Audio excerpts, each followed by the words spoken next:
and stats and numbers and all that sort of thing. But before we do, we have to say a very important word about our friends at Underdog Fantasy. You can play on Underdog Fantasy with us and double your first deposit up to $100 with a promo code OUTSIDERS. Even with NFL best ball season over, Underdog has other user-friendly game formats to spice up all the games. You can try their Battle Royale, a 6-round best ball style draft with simpler chances to win than traditional daily fantasy sports sites, or try their Pick'em games, where you can wager on players' chances to go higher or lower than their projected stat lines, even in states where traditional prop betting currently isn't available.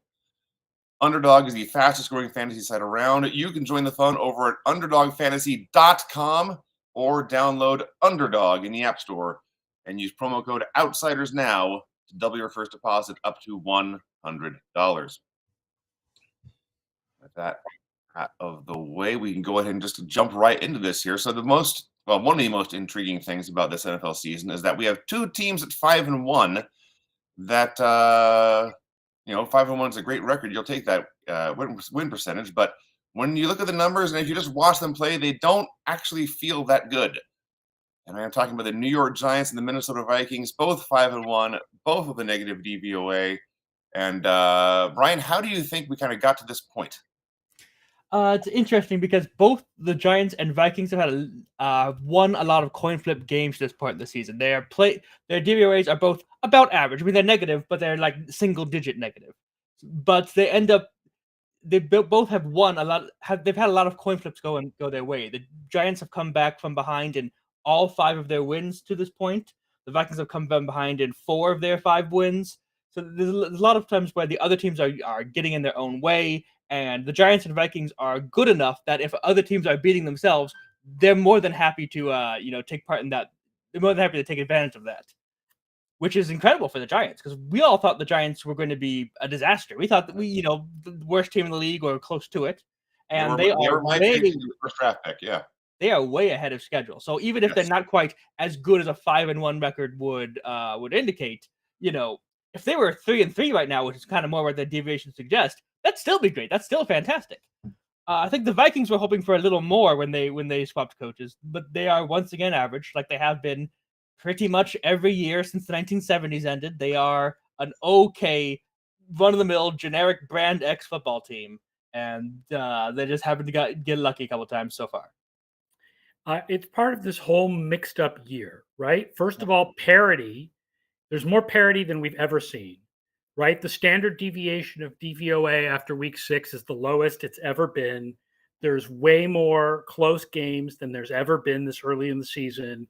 There's more teams that are 2-4 and 4-2 and 3-3, and there aren't really, every team has at least one win, and there's only one undefeated team, and it's just a weird year. There's like teams with losing records in our top 10 and teams with winning records near the bottom of the league, and these 5-1 teams are kind of average.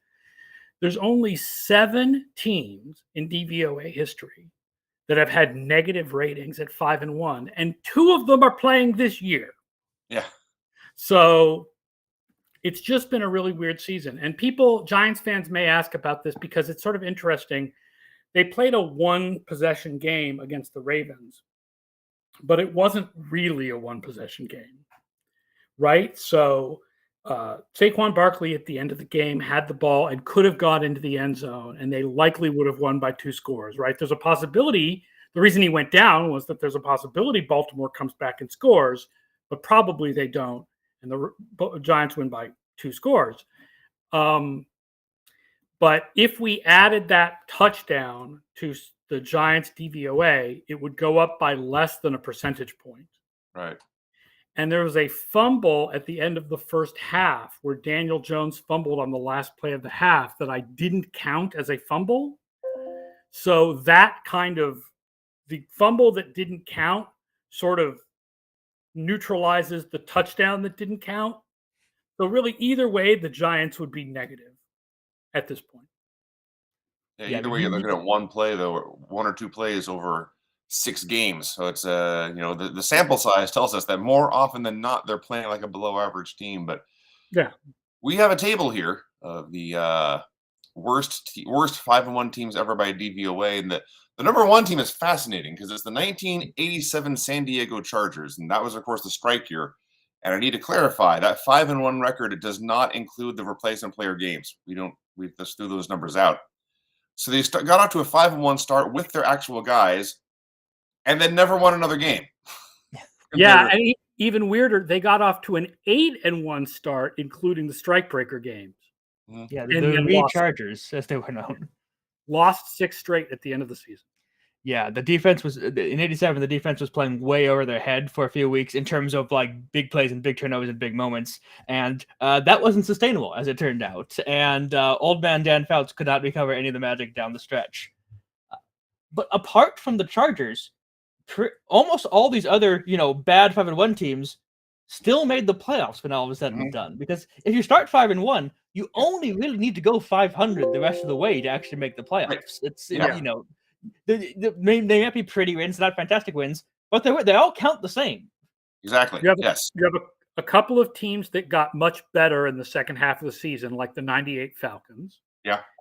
And then you have the 2003 Panthers, who are the second worst team to ever make a Super Bowl by DVOA. So they're, could the Giants do that? Sure, they could. Probably they won't, but they could. I've been having the Pirates of the Caribbean meme going through my head all week because I was getting these numbers together. It's like, you're the worst 5-1 team I've ever heard of. But you have heard of us, kind of thing. It's like, yeah. I mean, they're 5-1, right? So let's say that they go the rest of the way. Let's say they go 5-6 the rest of the way. 10-7 probably makes the playoffs. Yeah, especially if you're Minnesota, given that they have a 2-game lead in their division right now, and the head-to-head win. Yeah, and the head-to-head win over the Packers. That's right. Yeah, I think obviously Philadelphia, I think in the NFC is the clear favorite, but as far as just getting into the playoffs, I think we can go ahead and give Minnesota one of those 7 slots. I don't think it would be a pretty big upset at this point for them to miss out. Playoff odds simulation has the Giants making the playoffs 60% of the time. And remember, their Dave is still dragged down a little bit by that preseason projection. And we have the Vikings making it 89% of the time. Yeah. It feels weird, but with both the Packers and the Rams scuffling, we're probably looking at 2 of New York, Atlanta, and Seattle making the playoffs. And I would not have had that remotely in play, a month and a half ago. Yeah. No, those were all big upsets. But hey, that is after all why they play the games.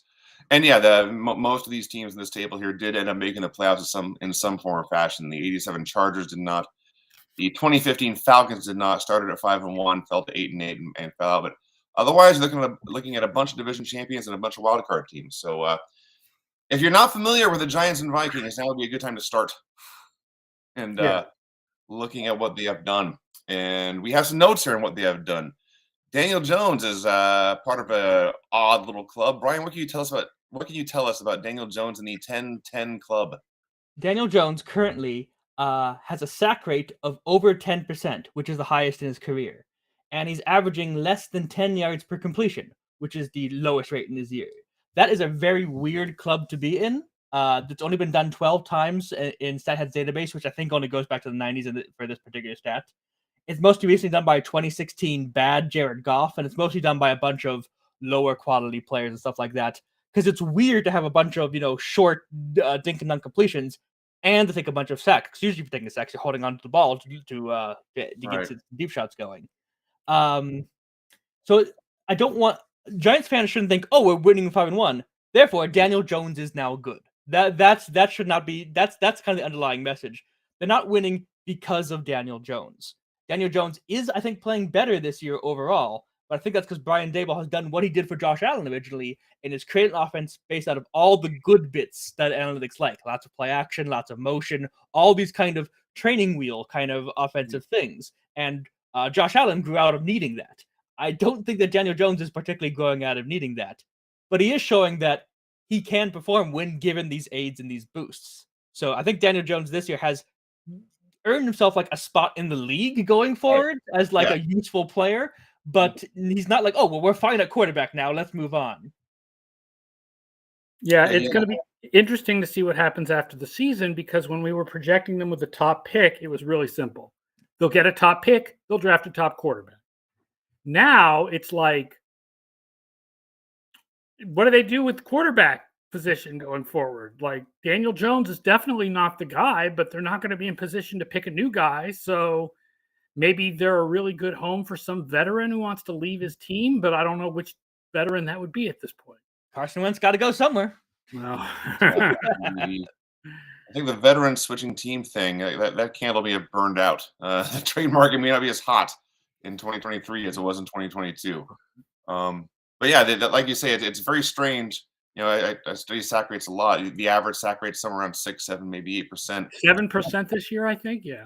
Yeah. 10% is high. Once you get to 10%, it starts being a problem. And like you say, usually the guys who take a lot of sacks are the same guys who are looking for home runs all the time and they're going for the deep ball. So it's very strange to see a dink and dunk guy take a lot of sacks. And that's an indication that another indication this 5-1 record probably is not sustainable. Either he's got to cut down the sacks, he's got to hit more big plays, or they're going to start losing games. There's a lot of one possession stats about the Giants. They have a little bit of an asterisk because of the whole Saquon Barkley going down thing, but they were the first team this century to overcome double-digit second-half deficits in 3 of their first 6 games. I went back to 1983 and only found 3 other teams that started 5-1 with 6 one-possession games. The 2020 Bears, the 2004 Jets, and the 1988 Saints.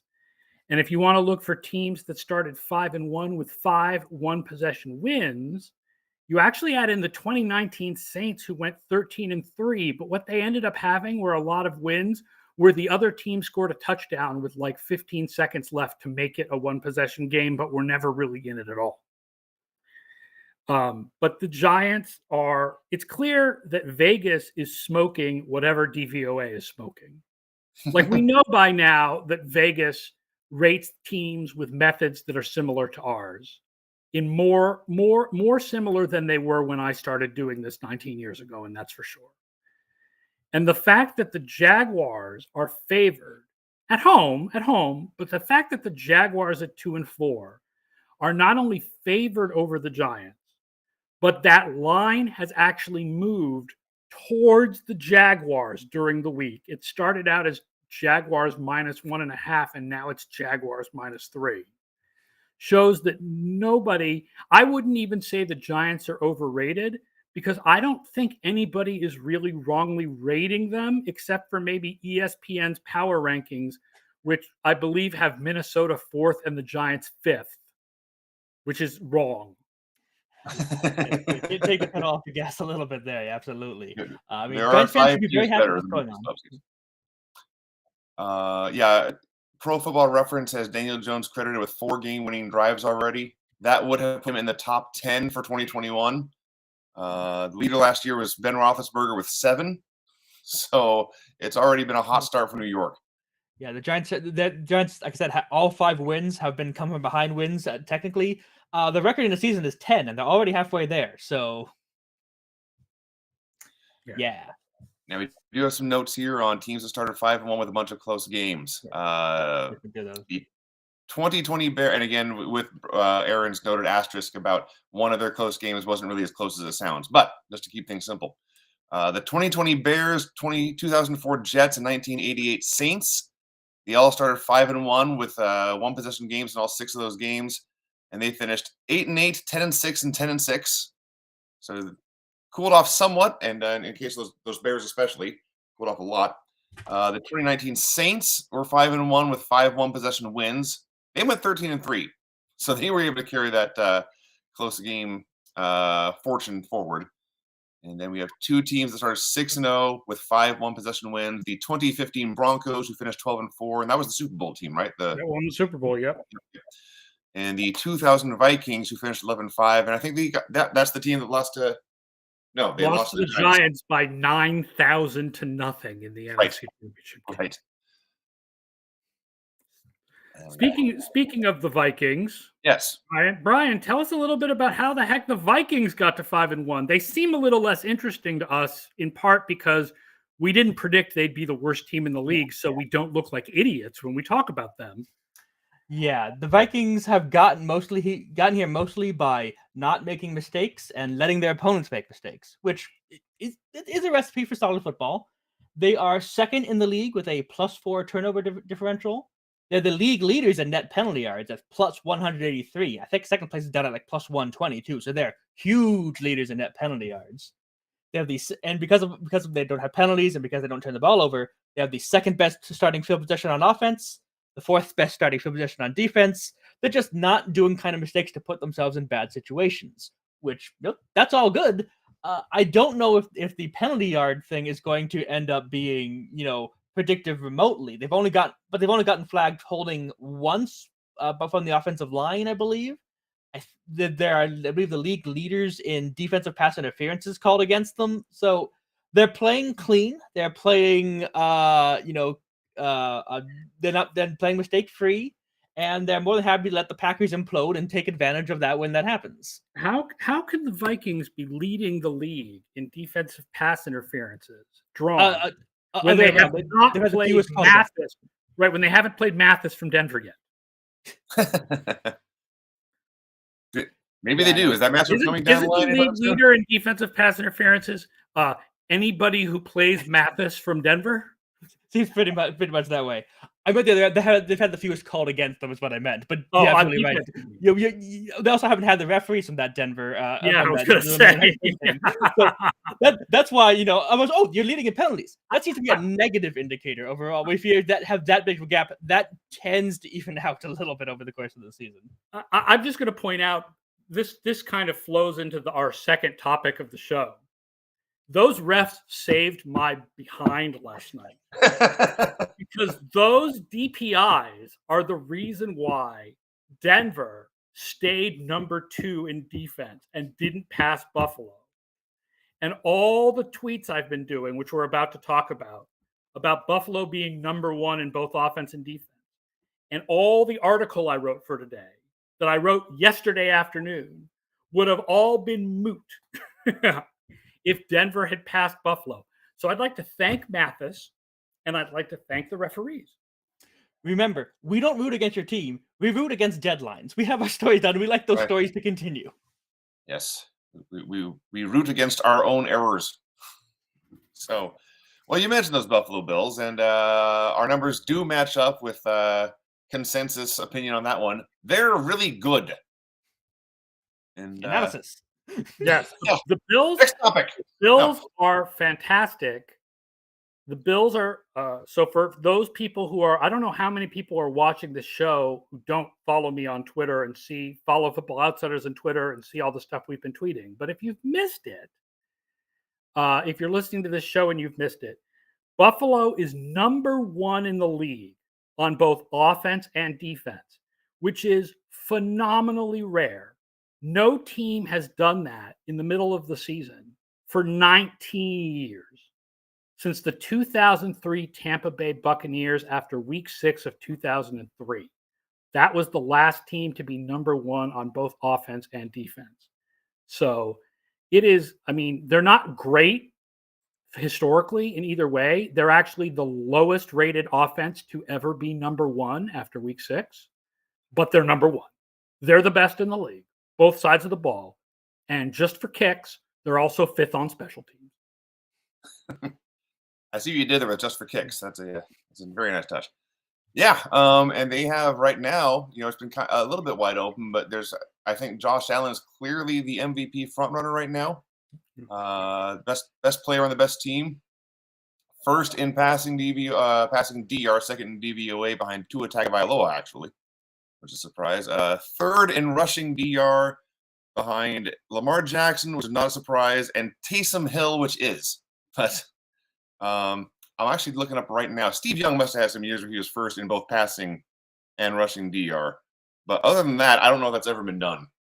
I don't know if Steve Young would have led the league in passing value because he usually had fewer pass attempts than other quarterbacks. So he might have led the league in DVOA passing, but not DYAR.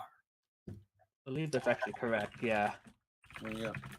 All right, we have well, there you go. Two years on record where quarterback led the league in passing DYAR and rushing DYAR in the same year. One was Steve Young in 1994, which was his Super Bowl year. The other was Joe Montana in 1989 in one of his Super Bowl years. So that's the company Josh Allen is keeping, Joe Montana and Steve Young. And that is a good company to be in. Yeah, and this might well be Josh Allen's Super Bowl year. The looking that Bills way. have by far the highest Super Bowl odds of any team at this point in time. It's only 33.6% to win, but it's 33.6 to win after they're a third of the win probability after a third of the season, which is pretty incredible. There's only one other team above 10% at this point in time. The Bills are just light years ahead of everybody. Yeah, the Bills-Eagles Super Bowl that I predicted before the season comes out with like 23% of our simulations. Those two teams are so far ahead of everybody else right now. I mean, the Eagles more because of their record. I mean, they're second in DVOA, but it's like the Bills are far ahead of everyone else, and then the Eagles are undefeated, and then everybody else is way behind them. And also, I probably should check this before I say it, but it still feels like most of the good teams are in the AFC. After the Eagles, and they just beat the Cowboys, and we'll see what happens when Dak comes back. I know the Giants are 5-1, the Vikings are 5-1, but we're talking about how they're not as good as their record. Tampa Bay is not exactly blowing the league away. The competition at the top of the NFC seems pretty thin. And the teams that we think will be good are scuffling a bit at the moment as well. Like it's still possible that Green Bay could turn it around. San Francisco may eventually have a healthy football player involved somewhere on the team. But yeah, everyone else is scuffling and the Eagles aren't. And that's letting them get this huge lead over everyone else. DVOA has Dallas high. It has San Francisco high. It's got NFC teams near the top. I think I said this in the preseason too. The issue between the AFC and the NFC, if you believe our numbers, is less that the best AFC teams are much better than the best NFC teams, and more that the worst NFC teams are way worse than the worst AFC teams. For example, 6 of the bottom 8 teams in DVOA are NFC teams right now. Another way of looking at that, the 6 easiest schedules remaining by DVOA currently are all NFC teams. The Eagles, Falcons, Cowboys, 49ers, Buccaneers, and Vikings all have the 6 easiest schedules remaining. And that's because they get to play a lot of those really bad NFC teams. That could very well be your NFC playoff field right there. Plus, plus one other team, because they're good and they get to play all of the bottom feeders. So one way the Bills got to 5-1 here with this most recent big win over their most notable AFC rivals, the Chiefs, is a very conservative coverage plan, which they changed. It's not something they usually do. When you look at how often they dropped 8 into coverage. From weeks 1 to 5, they only dropped 8 into coverage about 2% of the time, and that's pretty standard, because when you drop 8, obviously you're only rushing 3. That doesn't work very well most of the time. But against Kansas City, they dropped 8 36% of the time, more than 1/3 of the time. That's a lot of 3-man rushes, a lot of deep coverage schemes to take away the big play, and clearly it got the job done. It's interesting because obviously there's a lot of respect for the Chiefs if you have to suddenly change your entire defensive philosophy to do that.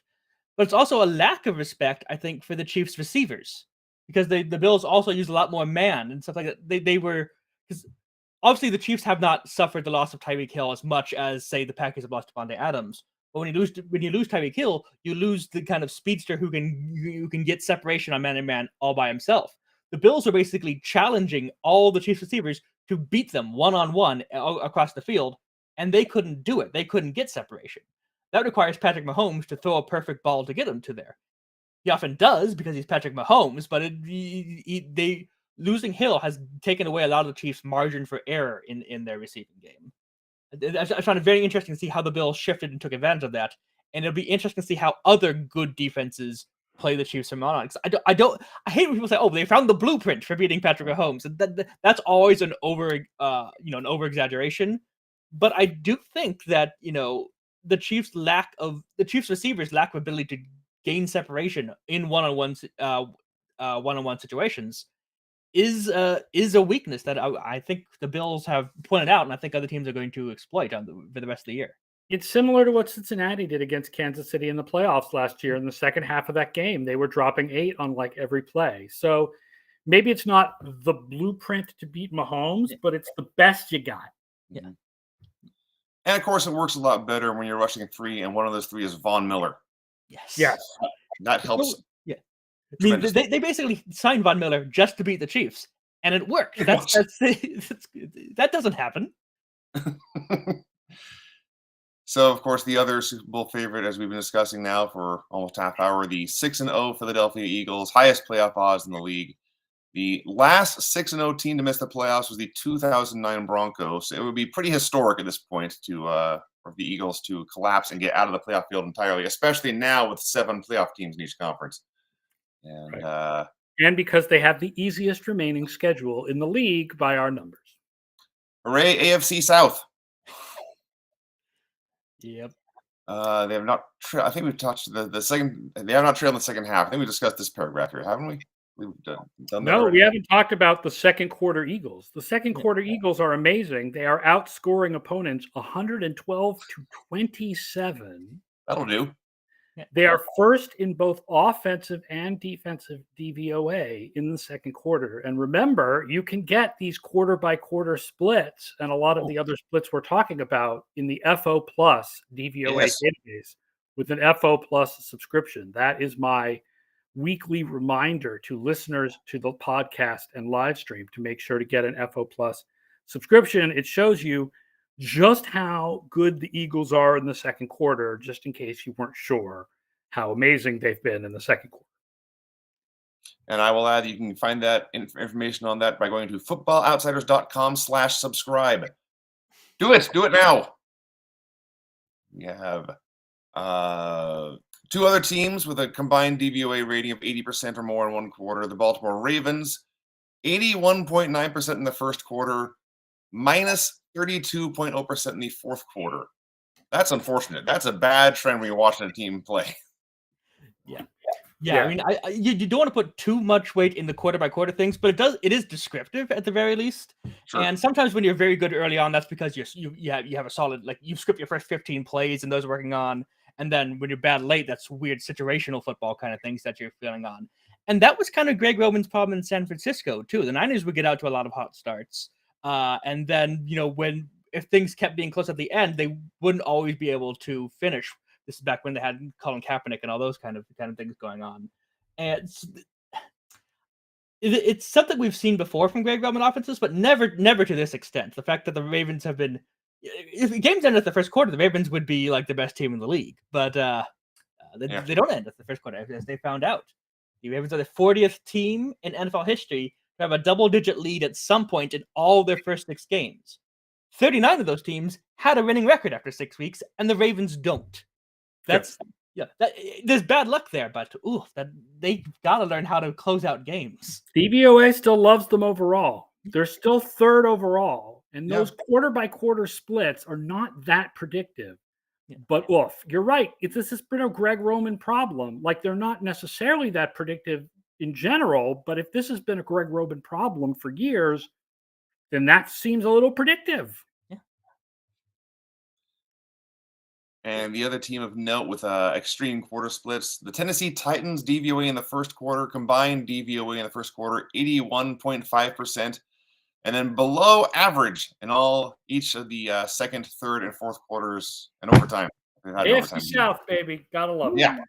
That actually fits with how I kind of feel about Tennessee, which is like generally they are a bad team, but they have just enough good players who are going to break out once in a while. It just so happens that most of those breakouts have been in the first quarter. But that fits, it kind of fits with my mindset of where that Titans team is. Yeah, and when you see huge gaps like that, that's where quarter stats stop being predictive. The Titans do not magically get worse after the first quarter. They just have gotten lucky in a 6-game sample size. Yeah. So a few other news and notes here. The rest we're going to discuss here on what we're calling fourth down. The New England Patriots have a Monday night game against Chicago, and we were discussing right before we went on the air here how this is not the best slate of games we've ever seen for Week 7, but this one could have some history. Yes. This week, Bill Belichick tied George Halas for second place with 324 career wins. so he could take second place solo by beating by beating the Bears this week in prime time, which would be a nice moment for the Patriots. Maybe not so much for the Bears fans. Belichick now needs 23 more wins to catch Don Shula for the most wins in NFL history. This is including the playoffs, and Belichick does have a bit of an advantage there because there are more playoff games than there were in the 1930s or 1970s. Oh. But a lot of wins are a lot of wins. Yes. And they don't just hand out playoff wins. Just because they're there to be taking doesn't mean everyone gets them. You have to earn those. He needs 35 more regular season wins to catch Shula in the regular season and 25 more regular season wins to catch Hallis. So we'll see you against Chicago on Monday Night Football in 2025. Yeah. I wonder how much Belichick is aware of this, is probably the wrong way to put it, but Belichick, on one hand, doesn't care too much about all these individual stuff like that. That's kind of the perception you get, like, oh, it's team stuff, we don't care about these things. But he's also a big history buff. I remember watching the NFL 100 series where he was one of talking head, and he was going on and on about the the 30s and 40s players who the modern audience might not be aware of. We're not playing George Hallis this week. We're playing Justin Fields this week. We're concerned with Justin Fields this week. That's our concern. He may not actually believe that, but that's what he'll say. That's what I'm curious. I would love to, to get some truth serum in there and find out exactly, how much he cares or how much he's aware of this. I mean, he's aware of this. Yeah. He's aware. Yeah, he's a big history guy, and they do carry Hallis's initials on the jersey. The GSH is still on there. So if he beats the Bears, I'm going to count it as beating George Hallis. Just a random Belichick observation. Aaron, I'm assuming you saw this, but the clip on the sideline this week when the Patriots player recovered the muff punt, yes, and then tried to reward that ball to Bill Belichick, yes, who's still calling a game, mind you, yes, and he turns to his side and scowls at him like, "Who the hell are you?" And he looks down at the football like, "What the hell is this?" And then just passes off to the side like, "I'm busy, I'm working, get this away from me." I love Bill Belichick, man. He makes me laugh. You don't care too much about individual plays in win 324, I guess.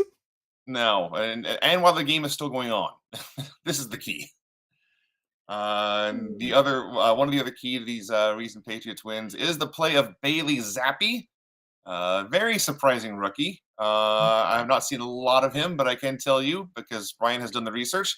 He's the first rookie quarterback to win his first two starts with a passer rating over 100 since Sonny Jurgensen in 1957, and that's actually very surprising just because the nature of passer rating it's been inflated so much in the ensuing half century since Jurgensen was playing. You know what Bailey Zappi looks like?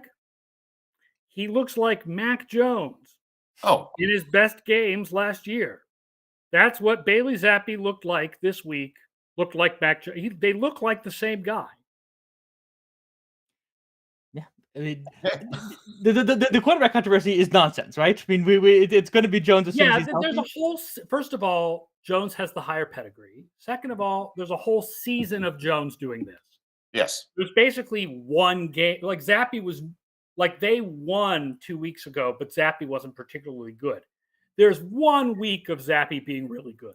There's a whole season of Jones being above average. There's no real controversy here.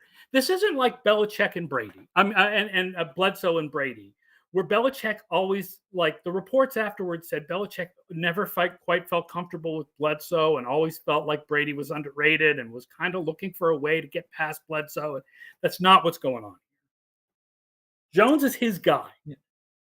Do we have any reason why Belichick refused to rule Jones out until like the last minute of this game? Or is that just Bill Belichick being Bill Belichick? We're concentrated on Chicago right now. We're Brady concentrated on Justin Fields is a very good quarterback.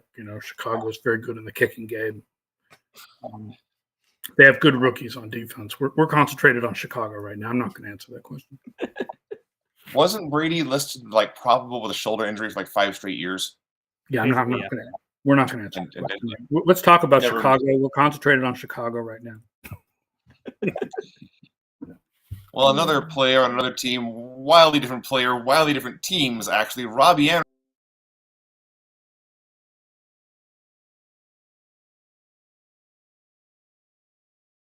Moss in 2010, when that year he was on both the Vikings and the Titans and the Patriots briefly.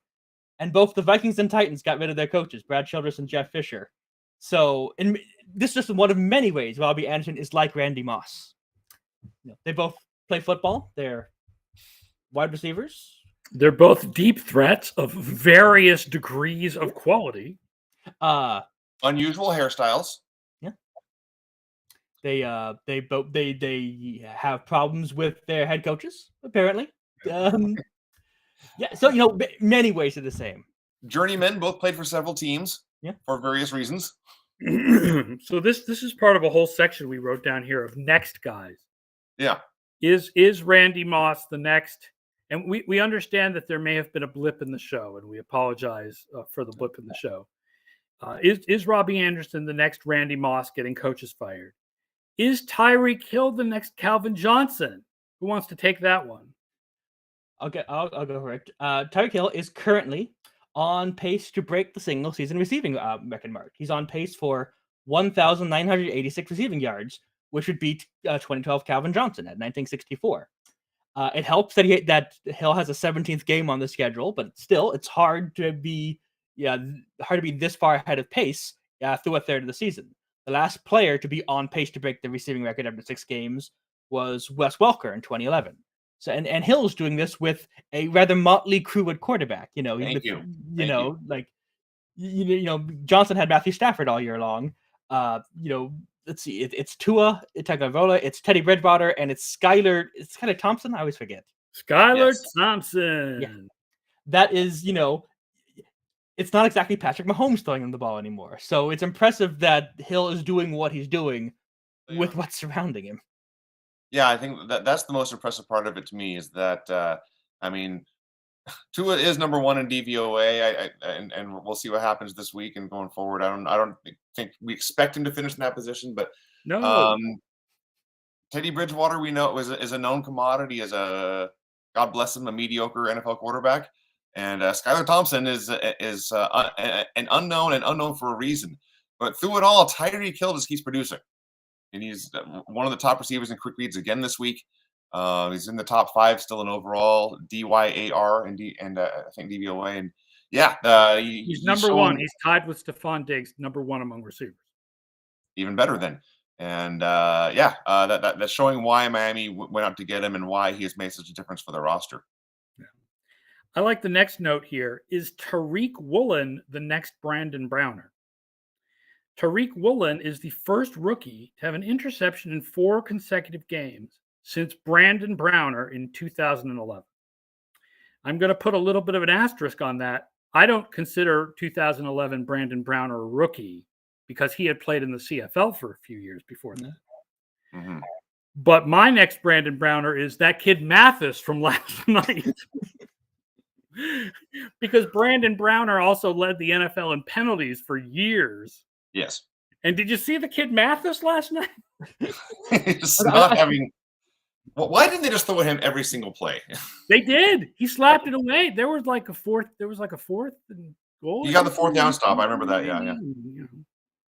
Tariq Woolen, Brandon Browner, of course, they both made their NFL debuts for the Seahawks. They're both very, very tall.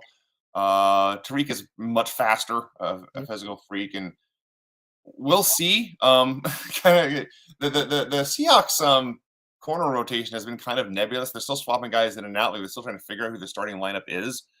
But this is a guy who only played corner for 1 year in college, a converted wide receiver, and still very green at the position. And I think he's probably going to be a full-time starter the rest of the year and going into 2023 and years beyond that. But another 5th round cornerback steal looks like for Seattle. I mean, another wide receiver turned cornerback, right? Sherman was a wide receiver also in college. Yeah, but Sherman and Browner were big like Woolen, but he has speed that they did not have. So at the combine, his combine numbers would have been much better than theirs. I assume the only reason he was still available in the 5th round is that only 1 year at the position in college, and so teams were scared off by that lack of experience, which I guess is understandable. But man, the 5th round's late for a guy with this much talent. It's easy to say that now that he's producing, of course. It's much easier to tell someone after. Hindsight is so awesome.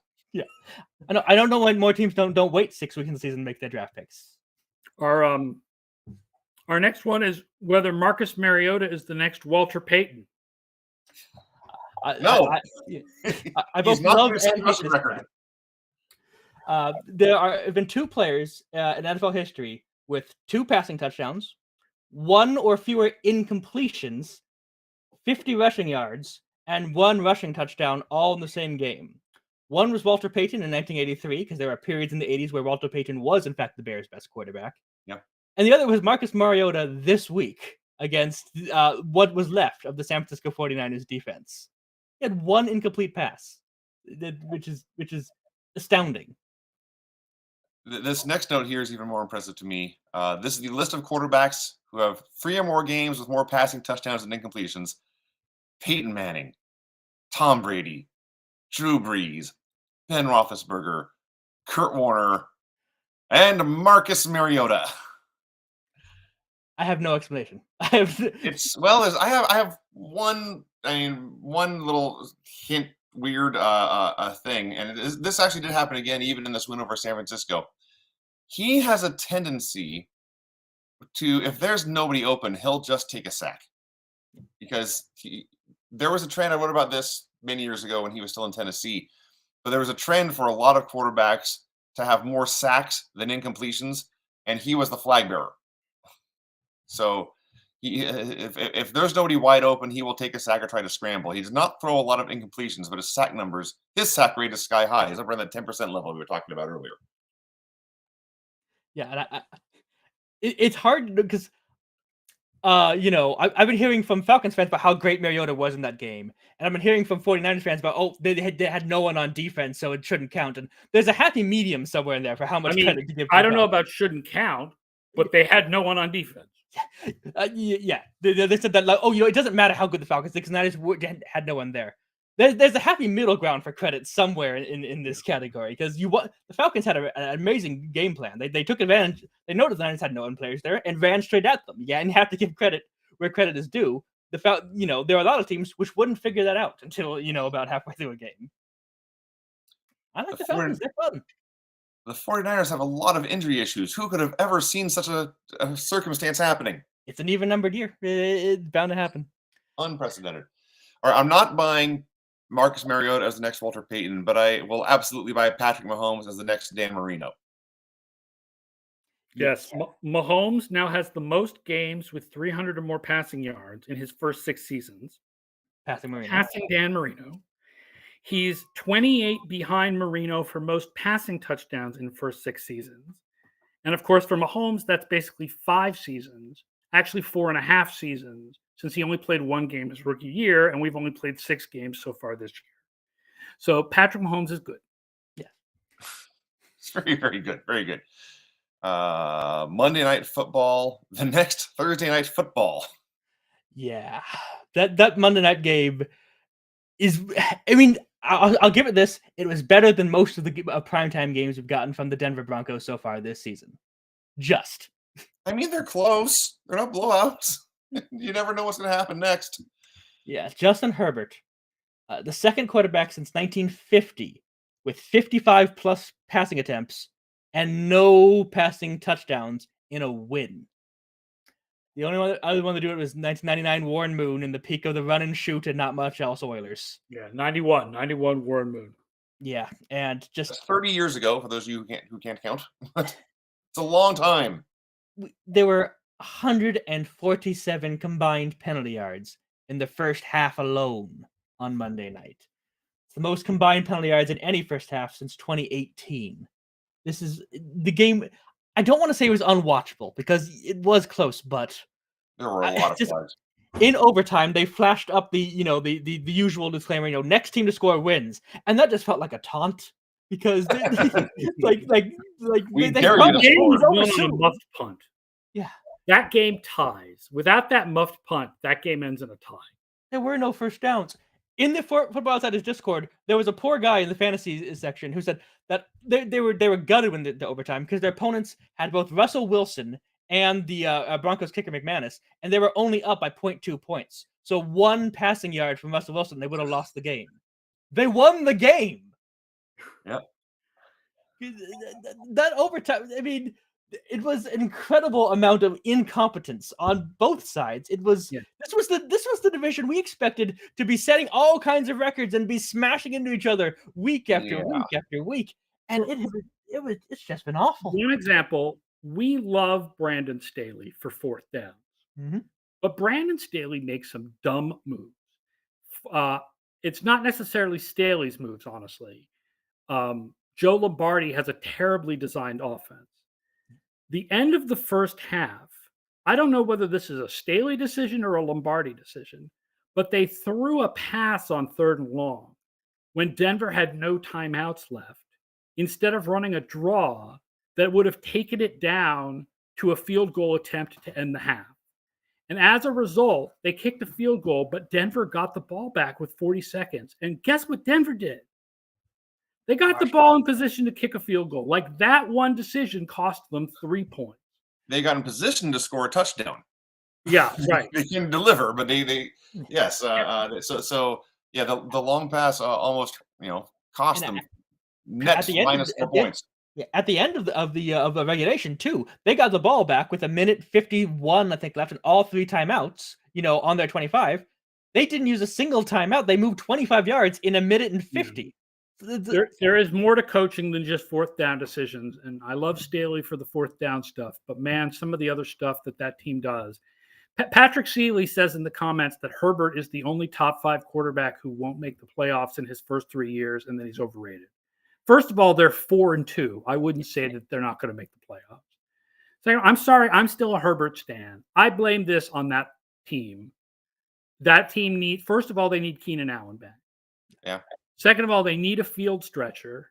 Jalen Guyton was their field stretcher. Not like he's a great one, but at least he is one, and they don't have anything like that anymore. They have all possession receivers. And then their offense is designed as if all they have is possession receivers. My God, they cannot stop running 5-yard pass routes and running back screens. Enough already. Like, differentiate a little bit. Like, mix it up. So I'm sorry. I'm still a Herbert stan. I feel like they're just not doing him justice. And they may make the playoffs anyway, frankly. There's a reasonable chance that both the teams on Monday night will make the playoffs. With the kind of the middling state of the middle of the AFC at the moment. They're both right in this vein. This could be a rematch. This could have been a playoff preview on Monday night. Oh boy. The good news is we are halfway through our Broncos primetime nightmare. There are only 3 more Broncos games in isolated windows the rest of the season. I'm going to go out on a limb here. The Broncos aren't making the playoffs. You're 2-4. right. They're 2-4. Wilson's not turning it around. That defense is great. Way better than I expected. They're not making the playoffs. The first quarter, it kind of looked like maybe the Broncos have returned things around. The Chargers at 4-2, I think can make the playoffs. That's certainly more likely. I'll grant you that 100%. I mean, the playoff odds report gives them better chance to win the division than Kansas City. Because we have Kansas City lower. We have Kansas City lower than conventional wisdom because of their defense. And the Chargers have an easier remaining schedule. Yeah, that scatters a lot of it. Well, it's funny you mentioned easier schedule because we're going to talk about that in the NFC. The 6 easiest schedules remaining in the league are all NFC teams. We mentioned the Eagles. They have the easiest schedule remaining as they pursue their undefeated record. Followed by the Atlanta Falcons, Dallas Cowboys, San Francisco 49ers, Tampa Bay Buccaneers, and Minnesota Vikings. And frankly, if you just told me those 6 teams were your NFC playoff field with one other wild card jumping in, I would believe you. Yeah. MB, by the way, says he has Keenan Allen and DeAndre Hopkins coming back on his fantasy team next week. Congratulations, MB. I also have DeAndre Hopkins in the Scott Fish Bowl, so I'm glad to have DeAndre Hopkins coming back. Are the Cardinals going to have any plans for Thursday? Because their starting wide receivers are going to be guys who weren't on the team last week with Hopkins and Robbie Anderson. I mean, they're just going to be like flinging the ball around randomly. I don't know how much. Hopkins knows that offense better than Anderson does. My feeling is we'll see a lot more we'll see more AJ Green than we'll see Anderson this week, I think. The first 8 pages of Cliff Kingsbury's playbook are DeAndre Hopkins curl. So we'll be back to normal. And probably an upgrade, honestly. We know you're throwing a curl, but it's DeAndre Hopkins. We're not going to stop him every single time. All right. We have one more stat for the show. Teams have failed to throw a touchdown in 31% of games through 6 weeks, compared to 23% of games through 6 weeks last year. So if things seem less fun this year, that is why. And it's just passing too. It's not the rushing touchdowns. That's about where it has been traditionally. Just the quarterback play overall has not been as good this year as it has been in previous years. No. Injuries are some to blame. We talked about this last week. There's the injuries. Some of the young players aren't living up to expectations.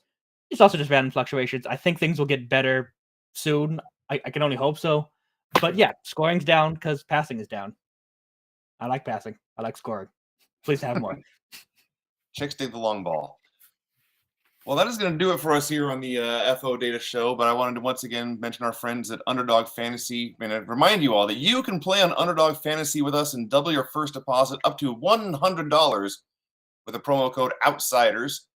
Even with NFL best ball season over, Underdog has other user-friendly game formats to spice up all their games. You can try their Battle Royale, a 6-round best ball style draft with simpler chances to win than traditional daily fantasy sports sites. Or try their pick'em games where you can wager on players' chances to go higher or lower than their projected stat lines, even in states where traditional prop betting currently isn't available. Underdog is the fastest growing fantasy site around, and you can join the fun over at underdogfantasy.com or download Underdog in the App Store and use promo code OUTSIDERS now to double your first deposit up to $100. I think that is going to do it for the day. I want to thank Aaron and Brian for joining us. And I want to thank all of you, the listeners, for being part of the show, because frankly, if you're not here, there's no point. Well, that was fun. Let's do it again next week. Let's do it again next week. I'll be back on Thursday with Mike Tenier for the weekly preview, game preview show. Tomorrow at Wednesday, 1 o'clock Eastern, Jackson Roberts and Cale Clinton with the news show. So come back tomorrow at 1 o'clock Eastern. Come back Thursday at 1 o'clock Eastern. Thanks to everybody who likes and subscribes to the show. Thank you, everybody who's listening. Tell your friends all about all of our live streams and podcasts. And thanks for being part of the Football Outsiders family.